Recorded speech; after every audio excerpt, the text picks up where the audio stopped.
Olá pessoal, tudo bem? Meu nome é Josafá, sou contador de histórias do Amazonas e essa história aconteceu comigo na tribo dos Sarruapés, quando eu estava fazendo um documentário com jornalistas da National Geographic sobre o ritual das tucandeiras, que é um ritual super importante para os índios Sarruapés, para os índios Sateré-Maués também, onde eles começam ali a vida adulta para os curumins. Curumins são os meninos. Eu cheguei lá com esse grupo de jornalistas, eram 3 jornalistas, e a nossa viagem foi muito boa, cerca de 5 horas até a tribo do Sarruapés. E logo de imediato, quando nós chegamos na tribo, nós fomos começando pouco a pouco ali a entender como era o ritual. Conversamos com o pajé, começamos com o cacique, e aí nós fomos procurar as tucandeiras no meio da floresta. Ali já eu senti um respeito pela floresta.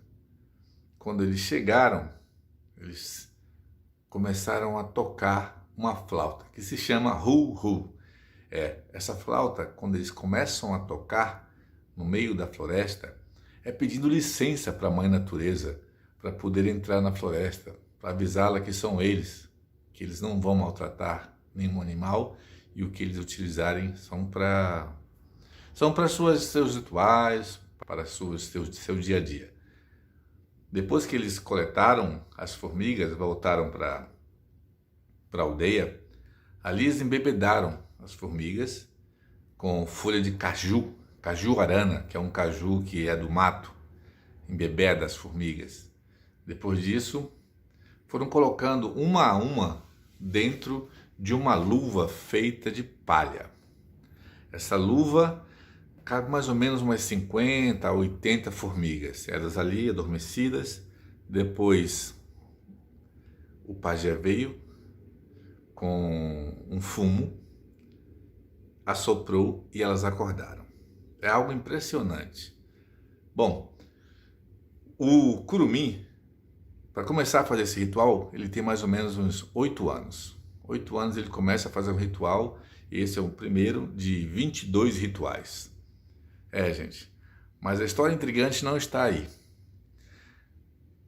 No primeiro dia, nós tínhamos 3 dias para fazer toda essa tomada.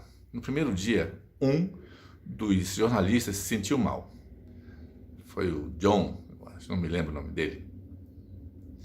E pediu para mim, Josafá, eu não estou me sentindo bem, vou ficar aqui. Isso foi à tarde, bem à tarde já.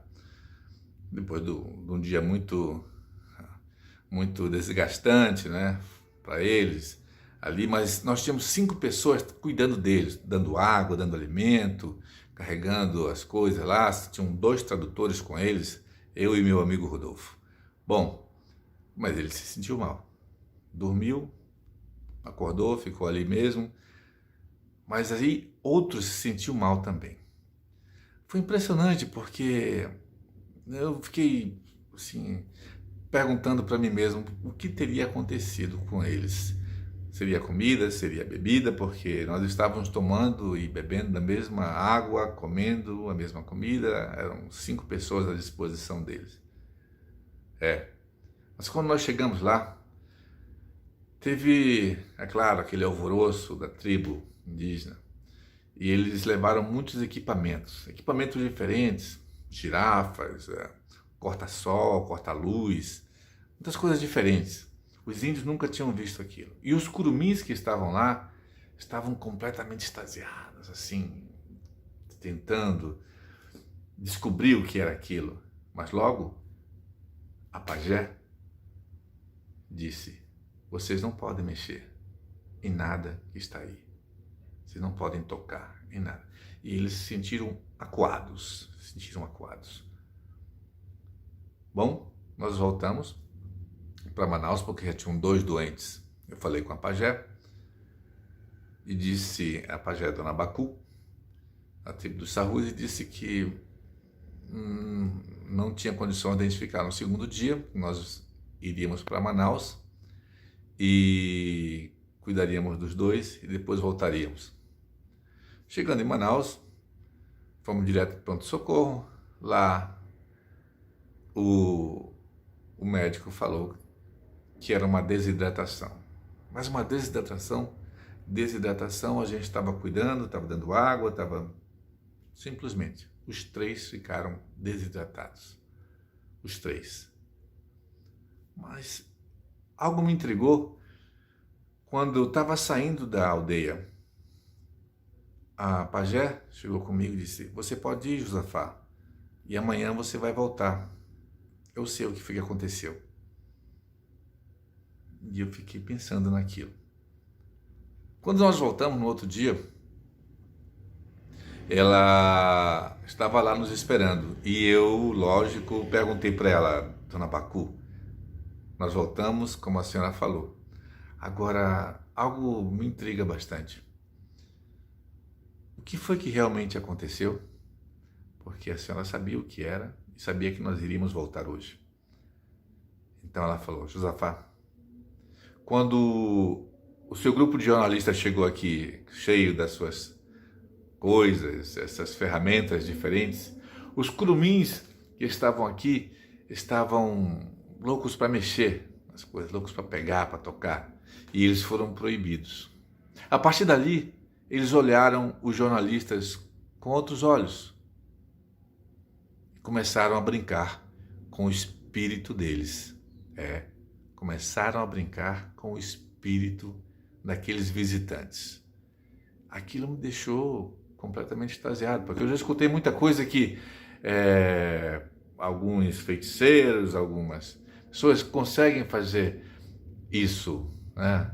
Mas as crianças, os curumins, não fizeram por maldade, eles estavam apenas brincando.